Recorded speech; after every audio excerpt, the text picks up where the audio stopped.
നമ്മളിന്ന് ഉണ്ടാക്കാൻ പോകുന്ന അടിപൊളി രുചിയുള്ള പാലാടയാണ്. പാലാട വെക്കാൻ വേണ്ടി 1 കപ്പ് മൈദ ഇട്ട് കൊടുക്കുക. അതിനുശേഷം 2 മുട്ട പൊട്ടിച്ചിട്ട് അത് ഒഴിച്ചു കൊടുക്കുക. അതിനുശേഷം ഏലക്ക പൊടിച്ചും കൂടെ ചേർത്ത് കൊടുക്കുക. സോഡാപ്പൊടി ഇട്ട് കൊടുക്കുക. ആവശ്യത്തിന് ഉപ്പ് ചേർത്ത് കൊടുക്കുക. അതിനുശേഷം വെള്ളം ഒഴിച്ച് കൊടുക്കുക. എല്ലാം കൂടെ അടിച്ചെടുക്കുക.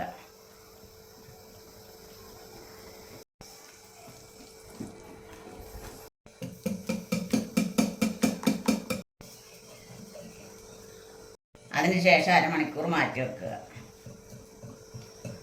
ആദ്യം പാൻ വെച്ച് ഓണാക്കുക.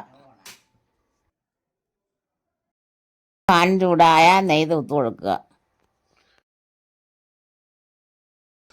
പിന്നെ മാവ് ഒഴിച്ചു കൊടുക്കുക. ഒഴിച്ചതിന് ശേഷം കറക്കി ചുടുക. അടച്ച് വെക്കുക. മൂടി തുറന്നിട്ട് നെയ്യും പഞ്ചസാരയും തേച്ച് കൊടുക്കുക.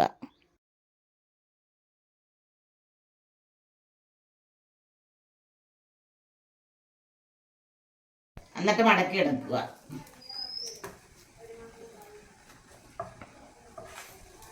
അതുകൊണ്ട് നമ്മുടെ പാലാട റെഡിയായി.